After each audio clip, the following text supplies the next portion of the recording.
Selamat sore teman-teman semuanya dan Bapak Ibu yang terhormat. Terima kasih atas kesempatan yang diberikan kepada saya untuk mengikuti tahapan tes selanjutnya di rekrutmen dosen tetap Universitas Dian Nuswantoro Semarang. Perkenalkan, nama saya Nanda Adi Purusa. Saya lulusan S1 dari Universitas 11 Maret Surakarta, jurusan Ekonomi Pembangunan di tahun 2015. Kemudian saya lulusan Magister Ekonomi dan Studi Pembangunan Universitas 11 Maret Surakarta. Saya lulus di tahun 2020 ini, awal tahun 2020 ini. Kemudian untuk pengalaman riset saya, sebenarnya saya dari tahun 2016 itu sudah melakukan riset dengan dosen-dosen saya, seperti itu. Udah dari situ saya tergabung dalam tim surveyor, kemudian tim administratifnya, dan kemudian yang saya tuliskan di sini, di layar ini, itu adalah di mana porsi saya dalam riset tersebut cukup banyak. Jadi dari penyusunan kuesionernya, kemudian penyusunan laporannya, dan analisisnya seperti itu. Yang pertama adalah ada analisis rantai pasok tekstil yang diselenggarakan oleh LPEI Indonesia Exim Bank 2018. Kemudian saya juga pernah menjadi project leader di survei kepuasan pengguna aplikasi teman belajar salah satu startup digital di bidang pendidikan, yaitu di awal tahun 2020 ini. Kemudian saya juga pernah melakukan publikasi sebanyak 4 kali. Yang pertama di Jurnal Ekonomi Pembangunan Universitas Muhammadiyah Surakarta di tahun 2018 dengan tema Open Economy atau perekonomian terbuka. Di situ saya berperan sebagai penulis pertama, kemudian pernah juga publikasi di Test Engineering and Management di awal tahun 2020 ini dengan tema UMKM, dan saya juga berperan sebagai penulis pertama. Kemudian saya juga pernah publikasi di Jurnal Penelitian Ekonomi dan Bisnis Universitas Dian Nuswantoro itu di tahun 2016 dengan tema Women Entrepreneurs, dan saya sebagai penulis kedua di situ. Dan yang terakhir ada publikasi di Jurnal Etikonomi tahun 2020 dengan tema Daya Saing Industri Tekstil, dan sebagai penulis ketiga di situ. Dan saya sekarang juga sebagai dosen luar biasa atau dosen kontrak di Universitas 11 Maret dan Universitas Veteran Bangun Nusantara Sukoharjo. Oke, untuk sesi selanjutnya ini saya akan memaparkan terkait dengan resesi yang terjadi di Indonesia, dan kita akan melihat di situ dari pendekatan ekonomi makro, atau kita akan melihat dari beberapa indikator ekonomi makro di situ. Oke, kita lihat dari definisi resesi ini secara teknikal. Artinya apa? Bahwa resesi ini dimaknai bahwa terjadinya kemerosotan atau penurunan pada pertumbuhan PDB atau produk domestik bruto 2 kuartal secara berturut-turut, dan Indonesia telah melaluinya, atau kita sedang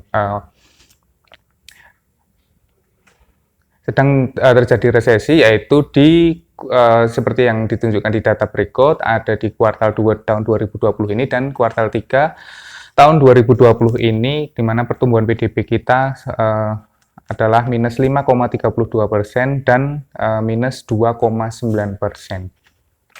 Dan di situ dilihat juga dari pertumbuhan PDB year on year, artinya dibandingkan dengan kuartal yang sama di tahun yang lalu. Kemudian untuk pertumbuhan secara kuartalannya atau quarter to quarter, itu dapat dilihat di kurva yang berwarna kuning ini. Oke, kemudian untuk memahami komponen dari pertumbuhan PDB itu sendiri, sebenarnya PDB itu dapat dihitung dari tiga pendekatan sebenarnya. Yang pertama adalah dihitung dari pendekatan produksi, yaitu produktivitas dari sektoral, seperti sektor pertanian, industri pengolahan, pertambangan, penggalian, konstruksi, dan lain-lain. Dan dari sektor usaha tersebut, atau menurut lapangan usaha tersebut, yang menunjukkan pertumbuhan positif di kuartal 2 tahun 2020 ini adalah hanya sektor pertanian, atau pertumbuhannya hanya sebesar 2,19%. Kemudian untuk perhitungan PDB itu sendiri, pendekatan yang kedua adalah dapat melalui pendekatan pengeluaran atau dapat kita kenal itu dengan rumus Y sama dengan C plus I plus G dan plus X min M, atau ekspor min impor, seperti itu. Jadi C ini adalah konsumsi, I adalah investasi, dan G adalah pengeluaran pemerintah. Dan di kuartal 2 tahun 2020 ini, konsumsi, investasi, pengeluaran pemerintah, dan ekspor impor kita mengalami pertumbuhan yang negatif semua. Dan yang pertumbuhannya negatif paling besar adalah di impor kita, yaitu sebesar 16,96%. Ya, kemudian kita pahami atau kita kupas sedikit lebih dalam lagi di perdagangan internasional kita, yaitu ekspor impor kita, dibandingkan bulan September tahun 2018. Di bulan September tahun 2020 ini ekspor kita mengalami penurunan sebesar 0,51%. Kemudian untuk impornya mengalami penurunan cukup dalam, yaitu sebesar minus 18,88%. Dapat dilihat seperti yang dapat dilihat di layar berikut. Kemudian di tahun ini fluktuasi ekspor impor kita cenderung masih mengalami penurunan. Kemudian ekspor kita masih berada di atas impor kita di tahun 2020 ini. Kemudian kita melihat fenomena resesi ini dari perkembangan indeks harga konsumen juga. Jadi indeks harga konsumen kita panjang tahun 2020 ini cenderung mengalami penurunan, dan mulai bulan Juli, Agustus, dan September ini seperti yang dapat dilihat di layar di sini, itu pertumbuhannya minus 0,1, kemudian di bulan Agustus minus 0,05, dan di bulan September adalah minus juga sama atau minus 0,05. Artinya apa? Bahwa di mulai bulan Juli, Agustus, dan September Indonesia dinyatakan mengalami deflasi atau harga-harga barang konsumsi itu cenderung mengalami penurunan. Nah, perhitungannya adalah atau barang-barang yang dihitung di situ komponennya adalah di sini.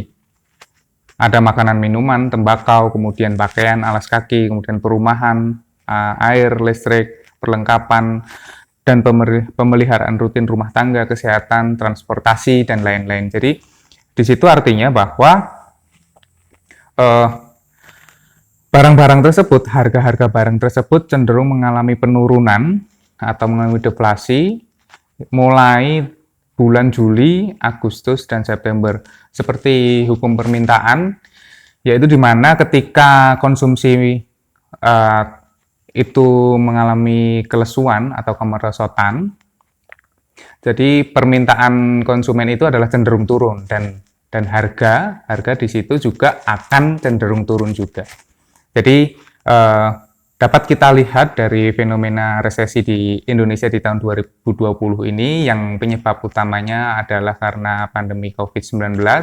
Di situ tantangan bagi pemerintah dan juga masyarakat, bahwa di mana kita harus mengendalikan pandemi ini, dan bagaimana di sini pemerintah juga harus menjaga stabilitas makroekonomi kita dengan menjaga konsumsi maupun pengeluaran pemerintah, dan mencoba untuk meningkatkan investasi juga. Seperti yang telah dilakukan pemerintah saat ini, penanggulangannya adalah salah satunya dengan bantuan sosial seperti itu.